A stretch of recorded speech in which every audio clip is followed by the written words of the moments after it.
Hello everyone. Firstly, I would like to begin by acknowledging the traditional custodians of the land on which you and I and others are meeting today and pay my respects to their elders past, present and future.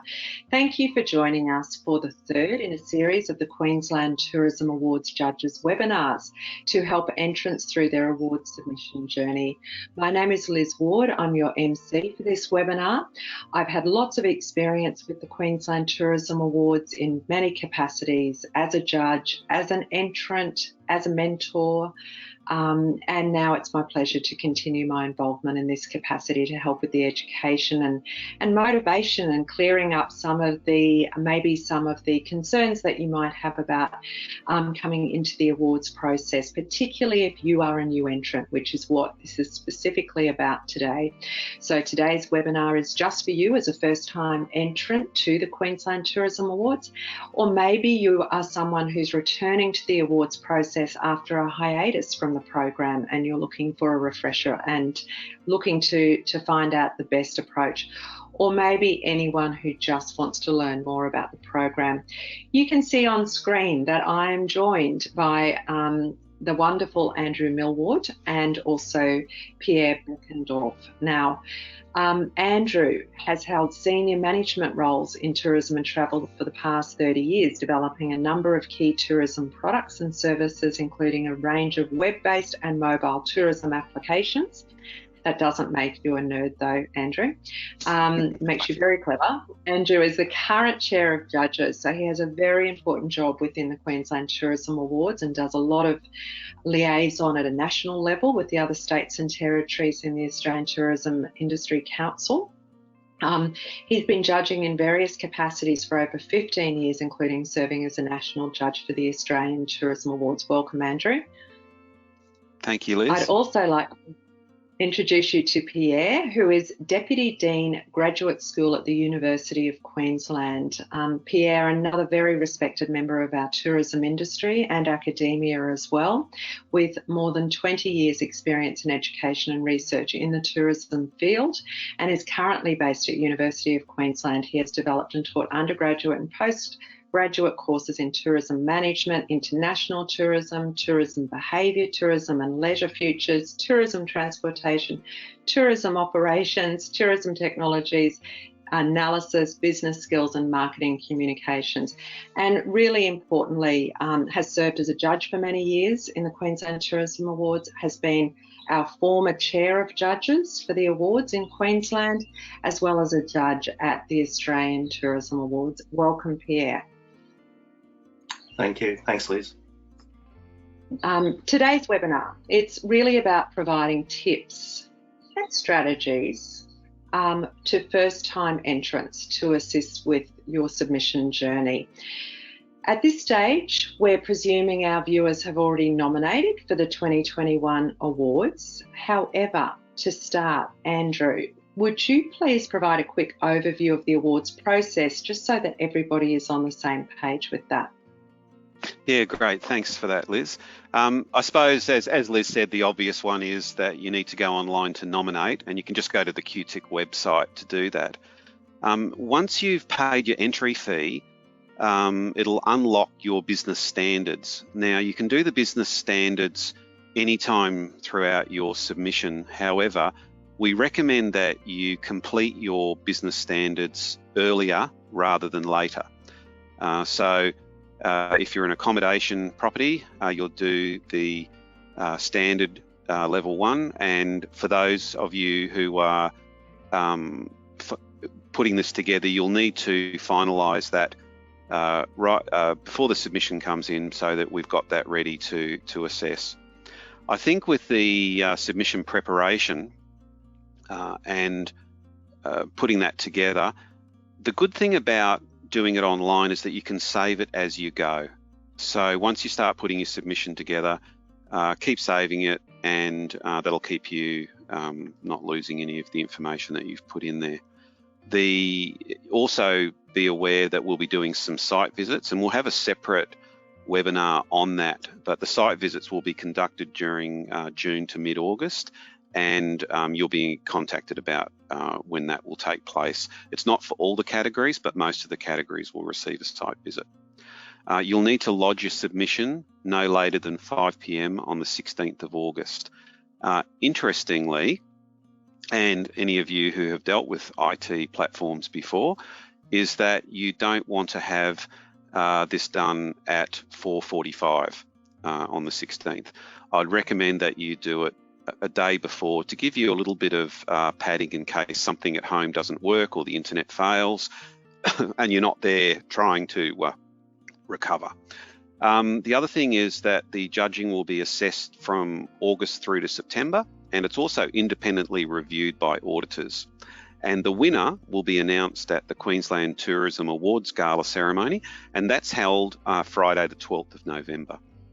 Following that, if you win categories 1 to 25, then you'll go into the Australian Tourism Awards, and you'll be competing against finalists from each of the other states and territories.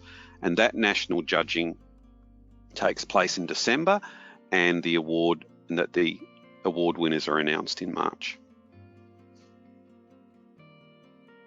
That's a great step through. Thanks, Andrew. I think that's a really good start, just to sort of see that overall sort of program that people work through.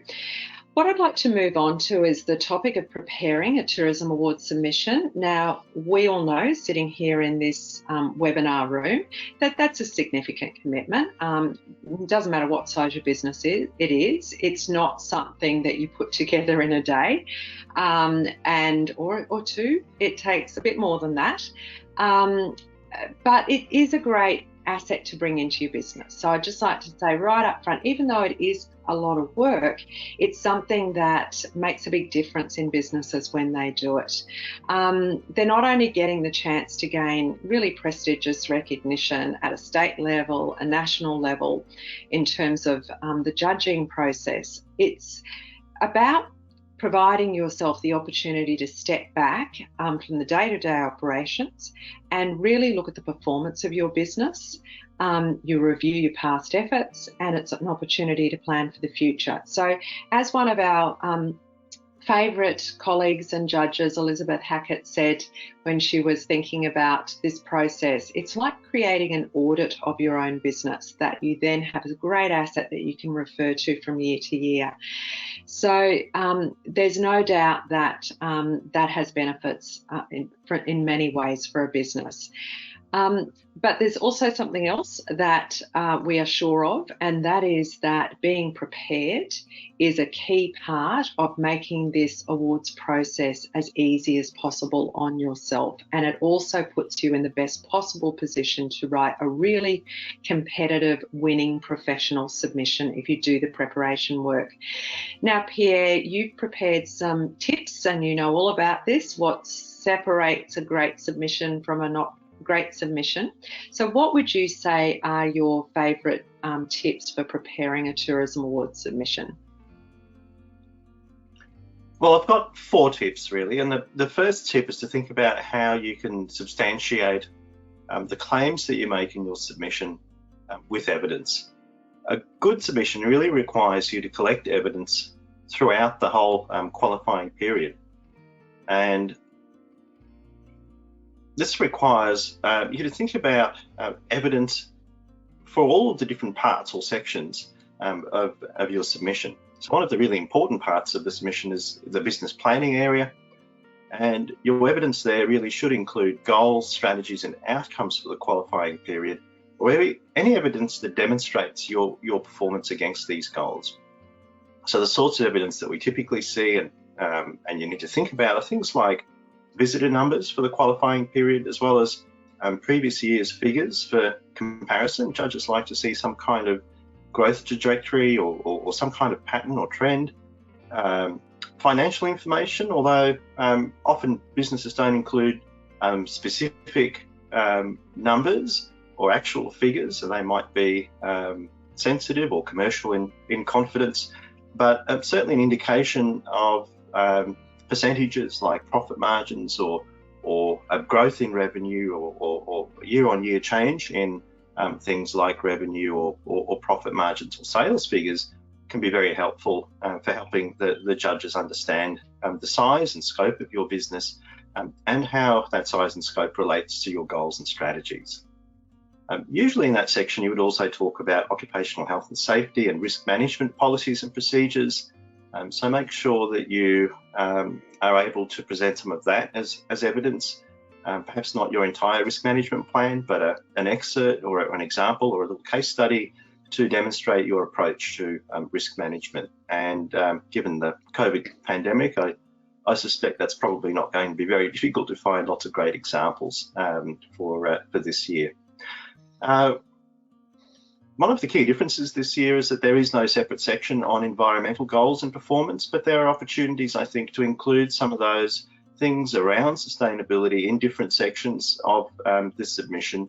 And this business planning section is certainly one area where you might bring some of that in, where in previous years you might have had that in a separate section. If you had some specific sustainability goals and outcomes that you wanted to report, you could include them here. Perhaps if you had to abandon your original plans, and I suspect this is going to be pretty normal for a lot of businesses, then you might explain how your plans changed and what strategies you implemented to ensure the survival of your business. That might be more about, rather than talking about really impressive growth as we've been able to do in past years, maybe you're just talking about survival and what you had to do to survive. In the marketing area, which is another area that's worth a lot of points in the submission, you really should try to collect evidence of things like your target markets. You need to be very clear about who your target markets are, and ideally you should be able to provide some kind of breakdown of visitation by target market. Any copies of PR activity or media coverage that you've received during the qualifying period is useful in this section.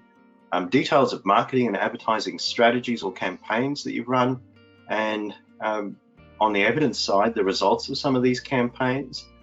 Maybe it's the case that you had to pivot really quickly to new markets during the COVID pandemic, and if that's the case, maybe you could explain how you changed your marketing strategies and campaigns to attract these new market segments. Of course, samples of your marketing collateral, your brochures, your media releases, blogs, social media posts, anything that gives us a more tangible insight into how you're applying those marketing strategies is always useful and can make a submission much more interesting and colourful to read. And don't forget about your online marketing efforts. Make sure you're collecting website traffic and social media metrics that can also be included as part of your evidence. In the customer service area, another major area in the submission, we would really encourage you to collect as much customer feedback as possible over this qualifying period.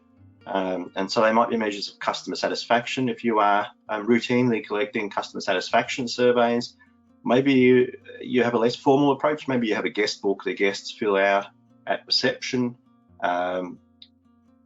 More than likely, you have some social media comments that you could draw on through reviews on TripAdvisor and other sites, or feedback forms. Any of that stuff would be really great evidence to include. Also in that section, you often talk about how you are developing the customer service skills of your staff and yourself as well. Don't forget about management and the role of management in that role. So it's really appropriate to also keep a note or keep a track of any staff development or training activities that took place during the qualifying period. So that was a large first tip. The next three are not quite so large, but the second tip is really reinforcing what Liz said, and that's not to leave it till the last minute. Start early and be organised. Make sure you're across the submission questions and rules of entry. Start reading them early, understand the questions, because preparing a submission is a big job, and we don't want you to underestimate the time you'll need to put together a high quality submission. Most entrants tell us, particularly when we're doing site visits, that a submission takes at least 2 or 3 weeks of equivalent full-time work. Obviously, this is spread over a number of months as you're writing that submission, but it's still a considerable amount of time, and you need to be able to make time to write that submission. You may want to think about how you can share the task of preparing your submission so all the responsibility doesn't fall on just one person. But if you do that, make sure you also allocate your staff the time to work on this, so they're not doing this on top of their normal workload. It really requires a lot of attention and energy and focus. A tip we often give entrants to help them be more prepared is to have some kind of drawer or box in the corner where you can drop evidence throughout the year leading up to your submission. So this evidence could be things like your business plan, all of the marketing stuff we talked about, and some of the customer service examples. Set up some systems to record data. So there's some key data that if you're able to capture these routinely as part of your business, and these are things like visitor numbers and bookings, sales and so on, and you can generate reports very quickly out of those systems to allow you to make nice charts and graphs for the submission, that's always great. That always helps and makes the task much easier. In terms of visuals, you also need to think about how you can collect and curate high resolution hero shots that you can use in your submission. There are some rules around images and the number of images you can have, but it's well worth investing some time into getting those quality shots if you haven't got them, and sometimes they can take a little while to line up. My third tip, as you start to write the submission, is to make sure you answer every part of the question. And that means you really need to think about how you can deconstruct each question into its parts. It's useful to go through each question and to use a highlighter to highlight different parts of the question. If you're a larger business, it can be very useful to workshop ideas for answers with your team, because often team members in your business will have good suggestions for the kinds of evidence and responses that you can provide. It can really help to round out your answer. And finally, my fourth tip is just to learn from previous gold winners, to use mentors and critical friends to get feedback on your submission. That is so important, to have an independent eye, to look at your work, as many people as possible, to give you feedback about how you can improve that submission. Pierre, that was fantastic. Thank you so much. I think you just condensed down, the glossary of top tips for preparing a submission, and to do that smartly. And I will ask Andrew in a moment for other points that have popped into his head in terms of the things that he likes to advise people of. But just because that was such a beautiful summary, I just wanted to add another layer of summary just to say, so the areas that you covered off was making sure that you include in your submission the things that provide the evidence to substantiate each one of the ways that your responses against the questions, to get organised, to get started and get organised, because we know it takes a good chunk of time. Thirdly was around answering every part of the question. So like when you write against any kind of criteria, and of course you would be well across this in your professional life in academia, is making sure that you really read the question properly and answer every part of it. And learn from others. There are so many people who have written winning submissions or won, and you've got friends and family around you and other experts who you can learn from and tap into. So don't feel like you've got to face this entirely on your own. So thank you for that. So Andrew, what else, when you're talking to somebody about embarking on a tourism award submission, what are the things that you like to make sure they know? Okay, I think that Pierre makes a very good point about using, a drawer or a box to pop information in. One of the things you might want to consider as well is using Dropbox and keep digitized copies of important things that have happened throughout the year, so that you can just go back and then include them in your submission, which will make it a lot easier. And just moving on from that, I think really it's important, I think, to decide who will write the submission. Most operators do it themselves. There is the opportunity to use submission writers. If you are, you just need to make sure that you're going to include extra time with the consultant so that you can brief them and also go over the drafts. I also think it's important to brief staff just to make sure everyone's across that you're entering the awards, and you can get inputs from various areas in your business. And photography, very important. Professional shots make a difference. If they look good, they're putting your business in the best light. And as mentioned before too, developing a schedule. Don't try and do everything the week before the submission is due. Give sufficient time to edit and proofread, and also make sure that your answers there are for the qualifying period. And remember that answers for all the questions, because 20 points It's about 2,000 words, so make sure that you've got enough in there to answer those properly. Thank you, Andrew. I think that rounds out really nicely the information that Pierre shared. And definitely I can hear the points that you're making come from a lot of experience in judging submissions. As an experienced judge, Pierre, what are your top tips? If I meet you at a networking event and I say, hey, you've been master judge and you have so much experience in this, what's your hit list in terms of the very top key points that you like to pass on to people? Liz, I think the most important thing to remember is that the judges read a lot of submissions, and they are long submissions. And so it's really important to keep your answers logical and succinct, and to make sure, as we've said before, that those answers are supported by evidence. And the evidence is often numeric, but it's not always. You can also use short case studies, examples or quotes from customers, partners, employees, and other stakeholders to make the text and the writing a little bit more interesting. Andrew's touched on this a little bit. A picture can be worth 1,000 words. So using pictures, charts, and diagrams to explain complex ideas or to tell a story really does help the judges when you're reading award submission number 20 and you're a little bit bleary-eyed. It really adds interest and colour. But don't just drop random pictures into your submission. You do need to think carefully about the best way to present your ideas. And the pictures that you put in do need to link in some way to the text where those pictures are located. Think about presentation and your use of colour. You do have a little bit of flexibility with the online submission system with things like text formatting and tables and bullet points to make the submission more interesting and to give it a bit more structure. Tell a good story about why your business is innovative or outstanding. This narrative is super important. The submission should be interesting to read. The flavour and culture of your business should really come through in the submission. Sometimes humour can be useful for achieving that in the submission. Judges often find that entertaining, and of course when they're entertained and in a good mood, they're more likely to give you a better score.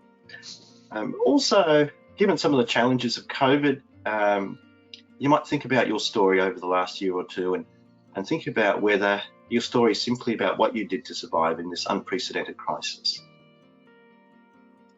And I think that's a really important point that you make, Pierre, because what that draws out then is your innovation and your entrepreneurial spirit, doesn't it? And it tells that story about, what you dug deep for over COVID. And I think that we're going to see a lot of that in submissions, and everybody who is writing a submission is going to have some story along those lines. I think judges are going to have a really tough time this year. But Andrew, what's rattling in your mind? Is there any other sort of key tip that you go, definitely want to make sure people do this so that they mark well? Yeah, I do have one key tip, Liz, and that is I always recommend this to people who are new to writing their submissions. Start with question 2, then do question 3, then 4, and the last question you do is question 1. What happens is a lot of people get very enthusiastic about question 1. They end up running out of puff by the time they get to question 4 because they've either run out of time or they have run out of words. So question 1 is really a summary of what you've got in 2, 3, and 4. So that's probably my big tip for the day. It's like writing the executive summary in the background to your business, isn't it? And where it's located and those sorts of things, which, to write the background of your business is the easiest job. To write the executive summary of what you've written, you really need to wait until you've written the key content in those further questions, don't you? So, yeah, and exactly. As you say, start off full steam ahead, put lots of time and energy into that, and then as time pressure mounts, you tail off at the end. So I think that's a great piece of advice. Can we flip it on its head just so that there's complete clarity about this advice that we're sharing? And Pierre, what do you think you would say in terms of what judges don't tend to score well for? What causes low scores to be made by judges? Could you take us through those things, please? Sure, Liz, and that's a really good question, because one of the most frustrating things for judges is knowing that we have a gold product, and often we know that because we're connected and engaged with people in industry, but we get a submission that doesn't reflect that gold standard. So some of the most common reasons for losing points on a submission, and I think you know what I'm going to say first because I've been talking about evidence. One of the most common reasons are claims that are not supported by evidence, saying we are Australia's leading Great Barrier Reef tour operator. That's a broad kind of motherhood statement. You really need some claims to back up a statement like that if you're going to make it, or some evidence. Entries that are hard to read. So this is just the opposite of what I was saying before. Really long, text-heavy, paragraph-heavy submissions where there's a lot of waffle and padding are no fun at all to read, particularly when you're on submission number 20. And often the details and the really interesting points that you may want to make can get lost in those paragraphs. So think about that presentation and remember to tell a good story. Proper spelling and grammar is also important, I should add. Inconsistencies in language and style and facts, we usually get that. It's usually an indication when we get submissions that are written by different people, or sections that are written by different people, and no one's bothered to go through and edit or proofread the submission before submitting. It's really obvious when you get those different styles, and sometimes you even get different facts or different pieces of evidence to contradict each other. Very important to have that consistency in the submission. Images, maps and graphs that are poor quality, so while it's good to include those, if you are going to include them, make sure that they come across in a sufficient quality when they're submitted into the online portal, so that the text is readable.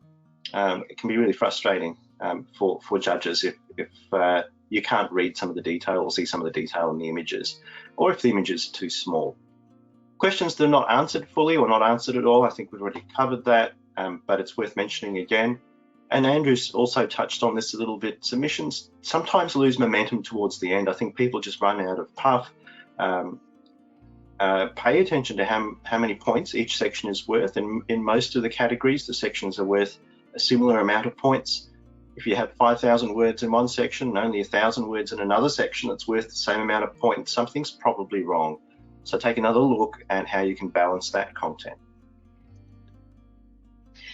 Thank you. Andrew, anything for you to add to the what not to do list? Well, just one point, I think, really, when you're putting the submission together, if you've got a major initiative and it's in the business plan, the judges will be looking for some reference to that in training, perhaps getting the staff up to speed on a new product, or marketing. So just make sure that whatever you do, it's shown throughout the submission.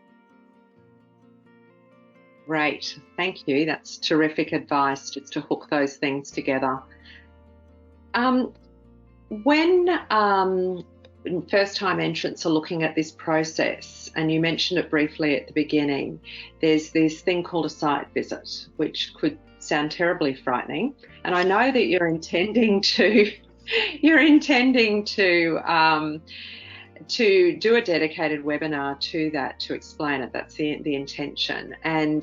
But I wonder if you could just talk really briefly about what a site visit is and roughly what to expect. Yeah, so basically a site visit's worth 20 points. So it is, and it does have a major impact on your overall score. So the reason why we do the site visits, it's to verify that the business standard and make sure that we can help substantiate claims that are made in the portal. Often judges will refer to the people who have done the site visit to get further information. The score also allows for a visual inspection in addition to the submission. And also we can record information about the property appearance and practices to inform the judging panel. And it's also to help determine a state winner if there is a tied score. So the visiting judge is available for that comment as well. So it's not going to be a Gordon Ramsay attack on your business. It's going to be, you know, a much more purposeful visit, I suppose, in terms of just really tying it into that awards process. So, and we'll have more information for people. And we will expand on that, but the important thing is to be prepared and to make sure all your staff are aware of what's happening with the site visit. Yeah, fantastic. Thank you. Look, that's bringing us close to the end. We've got a little bit more to cover, but I just wanted to say at this stage, because there has been so much information shared, that you might be thinking, wow, this sounds like such a big job. If you are having any sense of, am I ready for this? Am I feeling a bit overwhelmed? Because it sounds like a lot of work. I just wanted to hit a few points that have come through to me from what's been shared. Preparation is key, so making sure that you do prepare for this.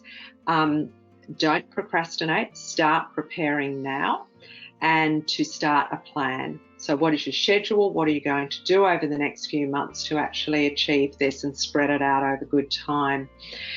That leads us to the point of resources that are available to people. Andrew, could you just talk to us a little bit about the resources that new entrants can access? Yeah, so there is quite a few options for entrants to take advantage of. And first and foremost, QTIC put out a very comprehensive entrant guidebook. So I suggest that you get hold of that and have a read through. Because it has actually got good tips and guidance in there on how to put your submission in effectively.